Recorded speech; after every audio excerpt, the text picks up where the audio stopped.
Ternyata Pak Jun, usaha koi ini tidak harus dengan biaya besar ya. Pasti, Pak. Oke. Tribuners, selamat datang di acara di ruang inspirasi dari program terbaru dari Tribun Jateng. Dan program ini akan menghadirkan narasumber-narasumber yang ada di kota di Provinsi Jateng, dan ini akan memberikan inspirasi yang banyak, motivasi yang banyak untuk para tribuners yang akan memulai usaha baru ataupun sudah gagal tapi bisa maju lagi. Pak Jun, kita bisa ngobrol panjang lagi di mana? Sana Pak ya.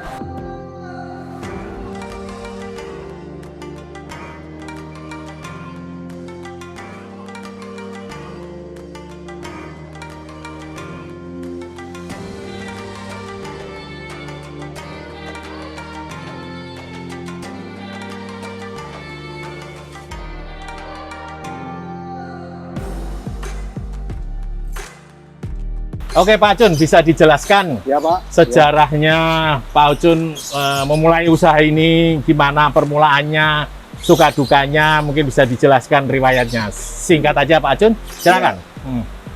Kalau kita bicara koi, ini kan berangkatnya saya dari hobi Pak. Yeah. Hobi yang kebablasan. Ya. Dari punya kolam kecil, jadi besar, akhirnya nggak muat, ya. Terus saya wasana sini, akhirnya bikin kolam Pak. Iya. Karena nggak lagi sanggup bayar itu loh. Iya. Terus setelah ini terbangun, ternyata biaya tuh semakin lagi mahal Pak. Ya betul. Akhirnya mau nggak mau, kita mesti jualan Pak. Kalau nggak lagi jualan, kantongnya double Pak. Iya. Terus pelan-pelan, ya enggak.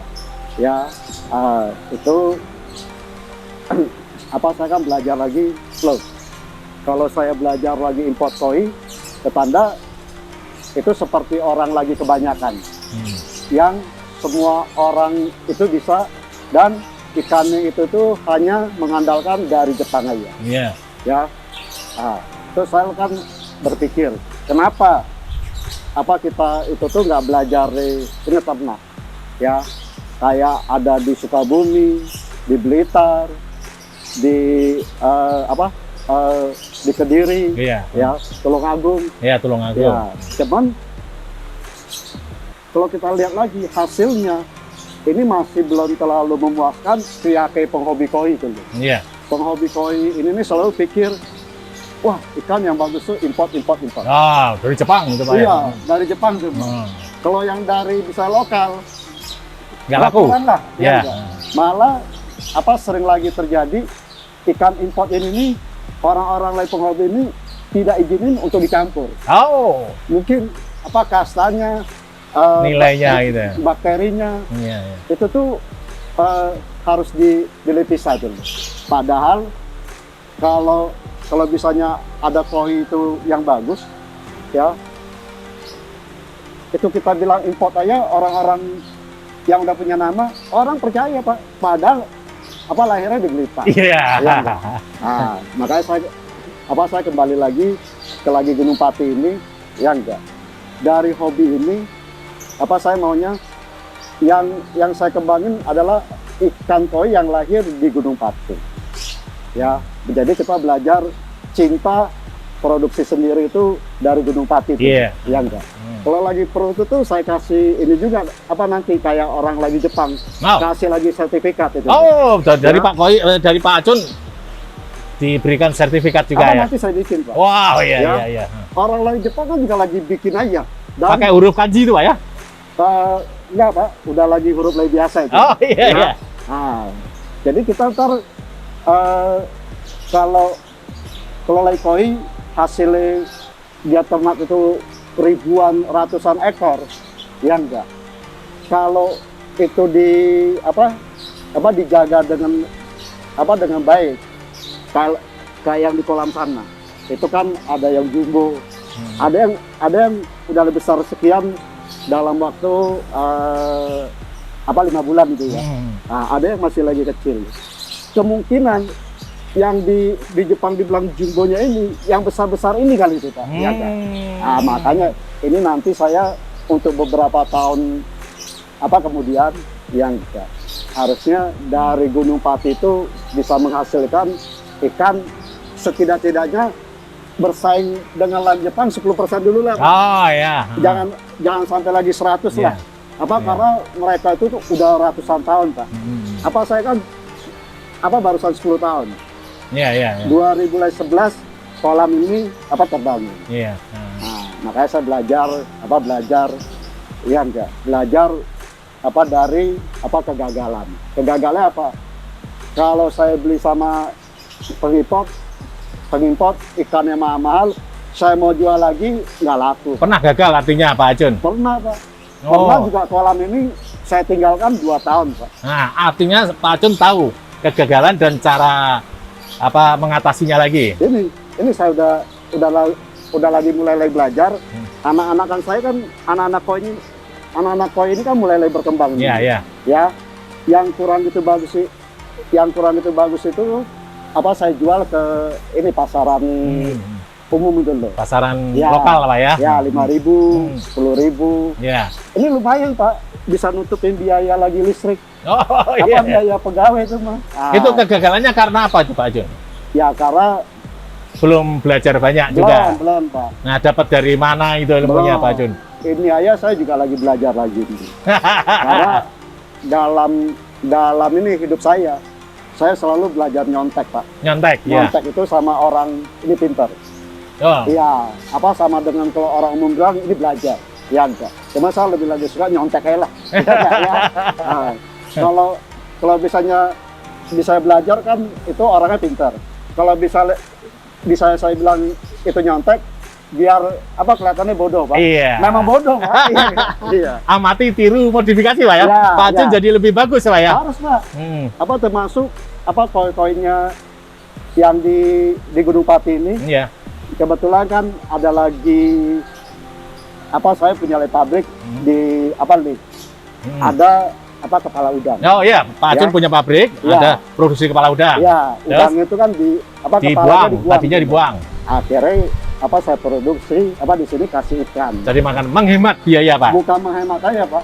Itu vitaminnya, gizinya tinggi Pak. Dan itu akan membuat produksinya lebih kualitasnya bagus. Nanti juga makanan itu bisa dijual juga Pak. Menjadi limbah Pak ya. Limbah itu akan saya lagi produksi lagi. Saya belajar dulu nih. Sementara limbahnya ini saya bikin, saya beku. Limbah dari kepala udang tadi? Kepala udang. Termasuk yang ada di ini sekitar sini Pak. Oh, masyarakat sini yang jualan? Ada daun kelor. Oh, Pak Ajun memproduksi makanan ikan koi sendiri? Iya, ikan koi itu Pak. Dari daun kelor. Daun sirih. Ya. Daun sirih. Daun pepaya. Daun pepaya. Ya, itu kan antibiotik semua. Antibiotik semua. Buat ikan itu. Bapak giling. Jadi satu kasih makan. Makan ini Pak ya? Ya. Jadi Bapak punya alatnya untuk giling untuk membuat jadi makanan ikan ya? Tanpa beli di produsen makanan ikan Pak ya? Itu tuh saya beli yang paling murah Pak. Iya. Oh. Jadi saya beli palet itu tuh yang harga yang paling murah-murahnya. Peletnya itu ya Pak ya? Ya. Untuk campuran makanan koi itu. Nah. Kalau bisanya import ini kan ada yang jual 1 kilo 100.000. Makanan itu ya? 200.000. Ya, kan terlalu mahal. Buat sebentar paling Pak ya? Nah, termasuk makanan koi saya ini ada mie-nya, misoanya kayak manusia Pak. Oh, yang tadi daun-daun tadi dicampur dengan misoa. Misoa? Mie dari sisa pabrik. Kepala udang sama pelet. Ya, nanti bisa lagi lihat Pak, jadinya. Jadinya kasih koi, dia makannya nafsunya. Jadi kayak dry food Pak, kering itu Pak ya?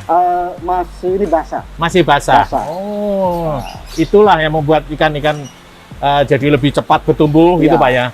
Harusnya begitu Pak. Oh iya. Makanya saya lihat kelihatannya belajar dari barang sampah ya. Kalau misalnya saya beli ini pelet import, ya, nanti pengalaman lagi dulu, ini nggak sanggup biayain Pak. Iya. Nah, sekarang ini kan kadang kalau pas ada yang panen singkong, Ya, itu saya beli Pak murah-murah. daunnya, Enggak, singkong. singkongnya. Terus untuk apa, Pak? Saya giling lagi. Singkong dibeli terus untuk makan ikan? Untuk pelet ya. Oh iya. Iya. Oh, diapain, Pak? Direbus, diapain? Langsung giling aja. Oh, mentah digiling aja? Iya, iya. Nah, Di- terus, Dicampur terus sama saya yang tadi, Pak? ada alat ini open kan? Iya, iya, ya. Open aja. Oh. Makanya kan belajar dari Dari lingkungan sekitar, Pak, ya. Ya. Itu menghemat biaya pertama, Pak, ya. Pasti, Pak. Iya. Terus Dan juga- akhirnya membuat kualitas ikan unggul, Pak, ya. Ya.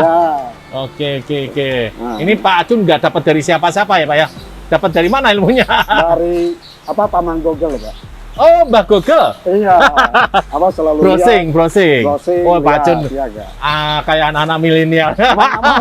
Mau nggak mau saya ini. Jadi Pak Acun browsing akhirnya menemukan makanan-makanan yang olahan sendiri tapi Ya, lebih bagus, Pak, ya. Dan makannya lebih lagi rakus ya. Lebih bagus. Iya, dan ikannya itu jarang nih sakit. Jarang mati juga, Pak, ya. Jarang, Pak. Iya. Hmm. Kecuali kalau misalnya saya beli lagi ikan baru Hmm.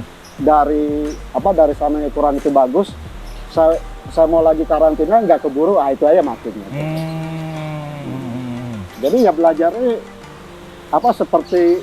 seperti itu aja, Pak. Karena saya kan dari masa dulu untuk lagi sekolah ya kan saya juga nggak terlalu pintar, Pak. Berarti tidak ada dari balai benih atau apa yang ngajarin Pak Acun ya? Belum pernah ya, Pak, ya? Belum. Atau teman Pak Acun yang senior itu yang ngajarin juga tidak ada yang ngajarin? Saya belajar lagi sendiri. Belajar sendiri, Pak, ya? Sampai bikin kolamnya saya juga belajar lagi Sistem lagi pengairannya ini, Pak, ya? Ya. Belajar sendiri? Iya. Dari Mbak Google tadi? Enggak, ini dari awalnya saya bikin lagi kolam, itu kan lihat kok kolamnya kotor itu tuh. Ya. Oh ternyata kolam koi ini yang dibutuhkan buangan bawah. Oh, ya. Ya, kalau misalnya kita ketemu dengan pihaknya ini kan importir, wah harusnya pakai mesin ini bagus gitu. Mesin ini bisa kelola kalau dikasih makan nanti hilang. Cuman kalau di dalam otak saya berpikir itu kita kasih makan ke koi, itu kotorannya keluar, hilangnya kemana? Ya. Pasti kan ini ke bawah kan? Iya, ke bawah. Makanya saya butuh buangan bawah. Oh, jadi kotoran tetap harus keluar, Pak, ya? Kotor, Pak, Tidak itu. masuk lagi Iya. seperti kolam-kolam yang lain, Iya, gitu, Bang? iya. Kalau dulu, ini kalau saya pakai ini teknologi, filternya lebih kurang dibutuhkan 800 juta. 800 Juta. juta? Untuk live filter air loh, Pak. Iya. Chamber ini loh. Iya, iya, iya. Saya pakai batu alam, batu gombong itu apung, cuma habis 50 juta. Waduh, jauh bener, Pak. Jauh, Pak. Itu salah satu tadi penghematan tadi, Pak, ya? Iya. Oh, Itu. yang mana, Pak? Semuanya? Sudah pakai batu Semuanya, gombong? Semuanya, Pak. Batu gombong, Iya, ya? iya. Oh. Itu pun juga orang-orang koi bilang, itu nanti pasti masalah dia bilang. Sebenarnya sih pasti masalah kalau nggak dibuang bawah, Pak. Cuma saya punya kan ada lagi buangan bawahnya. Iya, dan masalahnya hilang lah, Pak, ya? Keluar, Pak. Keluar, ya, artinya tidak akan terjadi masalah. Wah, wah, wah. Artinya Pak Acun, kalau tidak punya modal besar, apakah bisa tetap? Bisa, Pak. Nah, Karena kan kolam ikan koi ini di lumpur aja hidup, Pak. di lumpur aja hidup. Hidup. Artinya kalau dengan cara Pak Acun dengan makanan tadi tetap bisa hidup, Pak, ya? Hidup. Nanti kan di sebelah kanan ini kan ada lagi 3.000 meter kan saya mau bikin kolam lagi lumpur, Pak. Tanpa sistem pengairan mahal ini, Pak, ya? Nggak usah gitu. Yang zaman waktu panennya itu harus dikarantina. Di karantina. Ya, Pak Acun nanti akan mencoba tanpa oksigen, Pak, ya? ini udah satu, Pak. Udah kolam lumpur, ya? Udah satu. Sudah coba, ya? Saya coba 10 tahun, Pak. 10 tahun Iya. dan tidak mati ikannya? Nggak mati, Pak. Wow. Ada ukuran SS lagi 70 lagi. Itu kan menginspirasi bagi nanti calon-calon yang pengen koi, Pak. Dan di mana di Jepangnya ternyata ya ikan yang bagus-bagusnya ya di Kolam lumpur. Di kolam lumpur. Oh. Yang ya. Ya, ya. Oke, Tribuners, kita bersama dengan Pak Acun, tokoh inspiratif kita saat ini. Oke, kita lanjutkan lagi, kita tanya-tanya Pak Acun, Ya, dengar-dengar tadi Pak Acun ini ternyata dari Medan ini Pak ya kan? dari Medan ke di Jakarta, Pak. Boleh cerita gimana bisa Pak Acun bisa dari Medan, bisa sukses ke Semarang, dan bisa jadi pengusaha koi, dan kami juga dengar ada usaha-usaha lain. Gimana itu sejarah singkatnya Pak Acun? Silakan, Iya. monggo Pak. Itu saya tuh dari apa lahir di kota Medan. Iya, Terus umur 6 tahun tuh di Jakarta. 6 tahun Ikut di Jakarta. orang tua tuh. Iya. Umur 21, 22 lah. Iya. Itu tuh saya lagi Semarang 16 Januari itu tahun 90, Pak. Orang tua boyongan Pak ke Enggak, Semarang. sendirian. Saya. Oh, Pak Acun sendirian ke Semarang? Sendirian. Saya Sekolah atau apa Pak? enggak langsung lagi ini, Pak, usaha. Oh. Itu saya pas lagi lulus SMA, Semea. Heeh. Udah pikir, waduh, kalau saya terus di Jakarta cuman menjadi pedagang ikan di pasar, ya pendapatannya nggak terlalu ini menjanjikan. Oh. Akhirnya saya ditawarin juga sama Mas ini kandung saya, udah coba aja di Semarang, tak lain modalin lah itu. Nah, terus 16 Januari 90 itu saya ke Semarang. 16 Januari 90 ya. Iya. Oke, terus Terus saya berjuang di sendiri Pak ya? sendiri Terus di daerah ini, Pak, Kaligawe. Kaligawe ya. Iya. Oh iya, terus Terus tempat lagi sewa. Terus saya proses ikan. usaha apa itu pertama kali Pak Acun? Ikan sama Ikan? udang. Iya, Sudah sama ikan? udang. Cuma buat ini makan, Pak, bukannya kayak ini koi ini, bukan. Ya. Terus saya jualan coba belajar yang enggak sewa tempat lagi kecil. Terus beli 50 kilo, 100 kilo. Kalau bisa nanti itu nggak mencapai untuk kargonya 500 kilo, akhirnya dijual lagi ke ini orang-orang, Pak. Oh, Pak Acun jualan ikan di Kaligawe dikirim ke kargo? Ke ini Singapura, Pak. Singapura. Ekspor. Oh, Iya. jadi awal mula sudah langsung ke Singapura Pak ya? Ya, belajar, Pak. Oh, udah belajar ya sama kakak tadi ya? Ya, kebetulan kan mas saya itu kan eksportir. Pak. Eksportir. Ya, makanya saya nyontek aja ikut. Umur 22 tahun tadi Pak ya? 22 tahun itu, Pak. Iya, iya. Terus Pak? Terus berjalan 1 tahun, rugi saya, Pak. Bangkrut kan. Karena apa Pak? Karena itu kan saya bersaing dengan orang-orang yang pintar semua, yang pengalaman semua itu. Eksportirnya? Iya. Terus? Akhirnya saya belajar lagi, ini beli ini gimana ya? Akhirnya pelan-pelan tuh saya belajar lagi. Pokoknya saya ke daerah lah, jemput lah itu. Jemput pedagang ikannya? Iya, pedagang itu. Iya. Kalau bisa saya tunggu aja, wah ini harganya mahal, nggak dapat ikan lagi. Akhirnya saya jemput pelan-pelan. Sampai mana itu Pak cari ikannya? Bisa Tegal, Tegal. Pekalongan, Juwana, Rembang. Iya. Sampai antara Tuban sampai ke ini Tegal saya. Iya. Terus? Nah, ya disadari sampai hari ini udah 31 tahun, Pak. 31 tahun. Iya. Masih sampai sekarang Pak ya? Masih. Eksportir ikan segar ke Singapura masih ya? Iya. Mau nggak mau kan, ya bisanya begitu aja, Pak. Saya mau coba yang lain, pernah buka lagi warung kopi ya gagal. Pernah jual beli motor ya gagal. Iya enggak. Jadi kayaknya passionnya Bapak di ikan nih Pak ya? Ikan juga. Ikan segar, ikan koi. Iya. Di koi juga kan udah pernah juga ini gagal. Iya. Kalau kayak orang perang itu bendera putih itu udah saya kibarkan di koi itu. Saya nyerah aja tuh. Memang akhirnya tempat sempat dijual, cuman akhirnya dikembalikan. Pak Acun, kalau boleh dari berangkat tadi dari Medan, Jakarta, Semarang, dari start itu, kira-kira apa yang menginspirasi Pak Acun, semangat Pak Acun yang membuat untuk tetap fight ya usaha ikan segar walaupun pernah bangkrut itu kan? Apa sesuatu yang didapatkan Pak Acun? Itu kan saya kan mendapat dukungan dari masa saya. Masa saya itu kan selalu lagi bicara, kamu dagang ikan di pasar, ya enggak. Kapasitasnya berapa banyak? Ya, coba deh, belajar lagi ekspor. Sedikit-dikitnya kan lebih banyak dibandingin orang le pasar. Ya, nanti kalau kamu jadi lagi eksportir, sejelek-jeleknya beli lagi rumah, rumahnya kan bisa punya kolam lagi berenang.